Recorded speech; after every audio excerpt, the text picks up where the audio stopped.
Կեսգիշերին Ադրբեջանի զինված ուժերի ստորաբաժանումները կրկին կրակ են բացել Սյունիքի մարզի Խոզնավար բնակավայրի ուղղությամբ, ինչի հետևանքով վնասվել է բնակելի տան սանհանգույցը, խոցվել է մեկ մանր եղջերավոր կենդանի, հաղորդում է Հայաստանի ռազմական գերատեսչությունը։ Երևանը կոչ է անում Բաքվին հետաքննել Խոզնավարի բնակելի տան գտագործման փաստը եւ հանդես գալ հրապարակային պարզաբանումներով։ Նախորդին եւս Հայաստանի պաշտպանության նախարարությունը հաղորդել էր, որ գիշերը գյուղում բնակելի տուն է վնասվել, տուժածներ չկան։ Գերատեսչությունը նաեւ վնասված լուսամուտի լուսանկարներն է հրապարակել։ Ադրբեջանը հերքել է հայկական կողմի այս հաղորդումը։ Բաքուն արձագանքել է Հայաստանի պաշտպանական գերատեսչության հաղորդագրությանը Սյունիքի մարզի Խոզնավար բնակավայրի ուղղությամբ կրակ բացելու վերաբերյալ։ Ադրբեջանական ռազմական գերատեսչությունը հայտարարել է, թե հայկական կողմը իբր կրկին ապատեղեկատվություն է տարածել, դա բացարձակ սուտ է առանց որևէ փաստական ապացույցների։ Նշվում է, թե ադրբեջանական բանակի ստորաբաժանումները իբրև երբեք չեն թիրախավորում քաղաքացիական անձանց եւ քաղաքացիական օբյեկտները։ Ադրբեջանական զորքերի տեղաշարժի եւ էսկալացիայի վտանգի մասին խոսում են բոլորը, բացի Հայաստանի պաշտոնյաներից ազգային ժողովի ճեպազրույցներին ասել է պատիվ ունեմ խմբակցության ղեկավար Հայկ Մամիջանյանը, պատասխանելով այն հարցին, արդյոք էսկալացիայի վտանգ տեսնում է, հաշվի առնելով ադրբեջանական զինված ուժերի կողմից Սյունիքի գյուղերի թիրախավորումը, որն արձանագրվել էր նաեւ այսօր։ Դրա մասին խոսում են բոլորը։ Գերտերությունների արտաքին հարաբերությունների գերատեսչությունների պատասխանատուներ։ Ընդ որում այս վերջի մի քանի օրվա ընթացքում երկու գերտերության բարձրաստիճան պաշտոնյա է դրա մասին խոսել։ Դրա մասին խոսում են բոլորը, բացի Հայաստանի Հանրապետության պաշտոնյաներից։ Բայց ես չեմ զարմանում, որովհետև 18 թվականին, երբ որ առաջ խաղացում կար ադրբեջանական զինուժ, առաջխաղացում չէ, կուտակումներ կային ադրբեջանական զինուժի Արարատի մարզի ուղղությամբ։ Բոլորը ասում էին, որ դա սուտ է, արվում է նրա համար, որպեսզի ցույցերը մարվեն եւ այլն եւ այլն։ Արդյունքում դրանից 2 ամիս հետո մենք տարածքային կորուստ ունեցանք Արարատի մարզի հարող հատվածում։ Տարածքային կորուստ։ Եթե բնայի մտքով անցնի անգամ սա հերքել, իրանք սրա համար կփոշմանեն վստահեցնում։ Ադրբեջանը հիմքեր է նախապատրաստում Հայաստանի դեմ հերթական ագրեսիայի համար եւ փոխանակ Փաշինյանն ու իր թիմը հիմքեր ստեղծեն պաշտպանելու Հայաստանը մեղավորներ են փորձում գտնել։ Ազգային ժողովի ճեպազրույցների ժամանակ հայտարարել է Հայաստան խմբակցության պատգամավոր Արթուր Խաչատրյանը։ Այս ամենը նշանակում է, որ Ադրբեջանը հիմքեր է նախապատրաստում Հայաստանի Հանրապետության դեմ հերթական ագրեսիայի համար։ Իսկ Փաշինյանն եւ իր իշխանությունները փոխանակ հիմքեր ստեղծեն պաշտպանելու Հայաստանի Հանրապետությանը, մեղավորներ են փորձում կանխել։ Եթե հանկարծ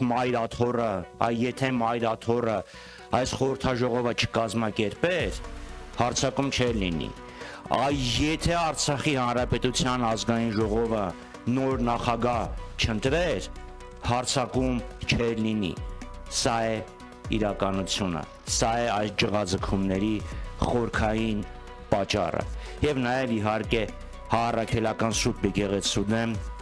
խաչակրած աշխատանքի շարունակությունը։ ՔՊԱ-կան պատգամավոր Արթուր Հովհաննիսյանը հավաստիացրել է, որ լուսնի վրա չենք ապրում եւ որ երբ կրակում են մեր տների վրա չենք կարող էսկալացիայի վտանգ չտեսնել։ Ըստ պատգամավորի ամեն բան անելու են, որ էսկալացիայի վտանգը հավասարեցվի 0-ի ու կնքվի խաղաղության պայմանագիր։ ՔՊԱ-կանի խոսքով Հայաստանը չի տրվելու սադրանքներին, չի շեղվելու խաղաղության օրակարգից։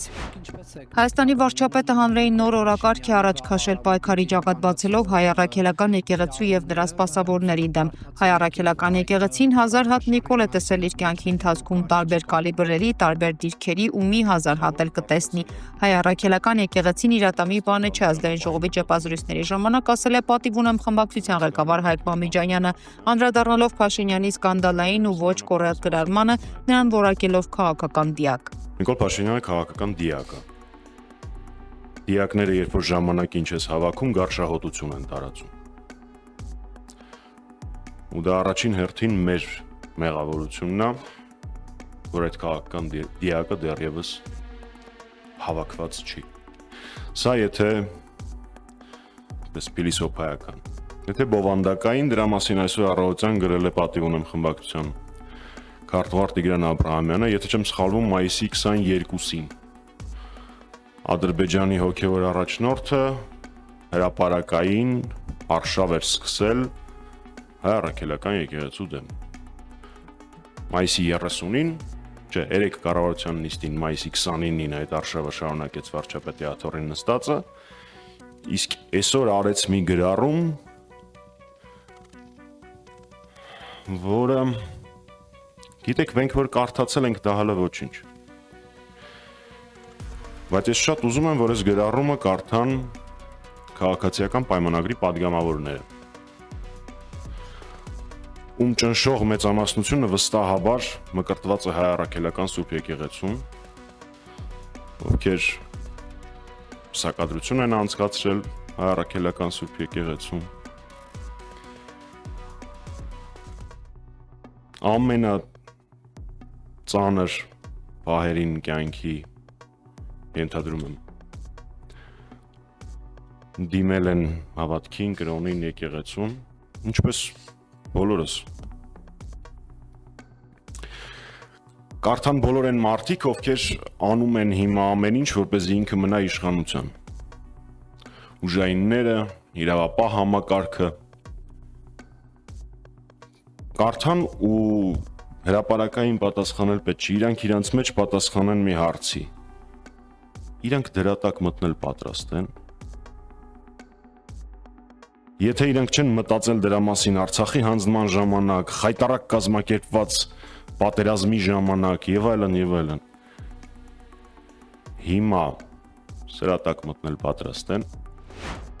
Հայաստանում էր Միացյալ Նահանգների պետքարտուղարի եվրոպական եւ եվրասիական հարցերով փոխտեղակալ Ջոշուա Հաքին արտգործնախարար Արադ Միրզոյանի հետ նրանք քննարկել են տարածաշրջանային անվտանգության հարցեր։ Միրզոյանն ընդգծել է, որ առկա է Հարավային Կովկասում խաղաղության հաստատման իրական հնարավորություն եւ այդ ճանապարհին Հայաստանի եւ Ադրբեջանի միջև խաղաղության եւ միջպետական հարաբերությունների հաստատման մասին համաձայնագրի ստորագրումը կդառնա պատմական հանգրվան։ Արտգործնախարարության համաձայն Միրզոյանն ու Հաքին խոսել են նաեւ Հայաստանի եւ Միացյալ Նահանգների միջև ռազմավարական գործընկերության մասին։ Ամենաբարձրաստիճան պաշտոնյային ընդունել է նաև Անվտանգության խորհրդի քարտուղար Արմեն Գրիգորյանը։ Անվտանգության խորհրդի քարտուղարը ներկայացրել է Հայաստան-Ադրբեջան հարաբերությունների կարգավորման գործընթացի վերջին զարգացումները եւ ընդգծել խաղաղության պայմանագրի կնքման կարեւորությունը։ ԱՄՆ պետքարտուղարի եվրոպական եւ եվրասիական հարցերով փոխտեղակալ Ջոշուա Հաքը Երևանից հետո ժամանել է Բաքու։ Ըստ ադրբեջանական լրատվամիջոցների Հաքը Բաքվում քննարկել է տնտեսական զարգացման եւ տարածաշրջանային անվտանգության հարցեր։ Կապանում Ռուսաստանի գլխավոր հյուպատոսության բացման ուղղությամբ քննարկումները շարունակվում են, Ազատությանը ասել է Հայաստանի արտգործնախարարության խոսնականի Բադալյանը, խոստանալով տեղեկացնել նոր զարգացումների դեպքում։ Արդեն տարիներ շարունակ Ռուսաստանը խոսում է Սյունիքում գլխավոր հյուպատոսություն բացելու մտադրության մասին։ Ռուսաստանի արտգործնախարար Սերգեյ Լավրովն անցած շաբաթ Երևանում ասել էր, որ Հայաստանի արտաքին քաղաքական գերատեսչության ղեկավար Արադ Միրզոյանի հետ մանրամասն քննարկել են Կապանում Ռուսաստանի գլխավոր հյուպատոսություն բացելու հարցը, հավելելով, որ նախապատրաստական աշխատանքներն ընթանում են, թե ինչու Կապանում այդպես էլ չի բացվում Ռուսաստանի գլխավոր հյուպատոսությունը, Ռուսաստանի արտգործնախարարության խոսնակ Մարիա Զախարովան Լավրովի Հայաստան կատարած այցից հետո հորդորել էր այդ հարցը տալ հայկական կողմին։ Զախարովան ակնարկել էր, որ խնդրի լուծումը պետք է փնտրել Երևանում։ Բաքվի դատարանում նախորդին շարունակվել է հայ գերիների Արցախի նախկին ռազմաքաղաքական ղեկավարության Նարայիկ Հարությունյանի, Արկադի Ղուկասյանի, Բակո Սահակյանի, Դավիթ Իշխանյանի, Լյովա Մնացականյանի, Դավիթ Բաբայանի եւ մյուսների գործով դատավարությունը։ Ըստ ադրբեջանական լրատվամիջոցների ուսումնասիրվել են Ադրբեջանի խաղաղբնակչության դեմ Հայաստանի զինված ուժերի իրականացրած հանցագործությունների հետ կապված փաստաթղթեր։ Նիստին մասնակցել են իբրև տուժողները, նրանց իրավահաջորդներն ու ներկայացուցիչները, նաեւ մեղադրող կողմի դատախազները։ Դավիթ Իշխանյանը հայտարարել է, որ ինքն ու Դավիթ Բաբայանը ցանկանում են ծանոթանալ մայիսի 26-ի դատական նիստի արձանագրությանը։ Դատավոր Զեյնալ Աղայևն էլ արձագանքել է, կապահով են դատական նիստի արձանագրության վերանայումը հայոց լեզվի թարգմանչի մասնակցությամբ։ ԱՄՆ նախագահ Դոնալդ Թրամփի վարչակազմը դեռ չի նախատեսում ներկայացուցիչ ուղարկել հաջորդ շաբաթ Ստամբուլում կայանալիք ռուս-ուկրաինական բանակցություններին, հայտարարել է Սպիտակ տան մամուլի քարտուղար Քերոլայն Լևիթը։ Նա միևնույն ժամանակ ընդգծել է, որ Թրամփը խրախուսում է երկխոսությունը, կոչ անելով երկու կողմերին միավորվել եւ ուղիղ բանակցություններ անցկացնել։ Ըստ CNN-ի Թրամփն առաջիկա երկու շաբաթվա ընթացքում մտադիր է գնահատել Ռուսաստանի նախագահ Վլադիմիր Պուտինի լուրջ վերաբերմունքը խաղաղության նկատմամբ, որից էլ կախված կլինի, թե արդյոք Վաշինգտոնը նոր որ պատժամիջոցներ կսահմանի Ռուսաստանի դեմ։ Ավելի վաղ Ռուսաստանի արտգործնախարար Սերգեյ Լավրովն է առաջարկել Ուկրաինային ուղիղ բանակցություններ անցկացնել հունիսի 2-ին Ստամբուլում, նշելով, որ պատրաստ են այդ բանակցությունների ժամանակ ուկրաինական կողմին ներկայացնել ապագա խաղաղության պայմանագրի վերաբերյալ հուշագիր։ Կրեմլի խոսնակը ասել էր, որ Մոսկվան դեռ չի ստացել Ստամբուլում բանակցությունների նոր փուլի շուրջ Կիևի համաձայնությունը։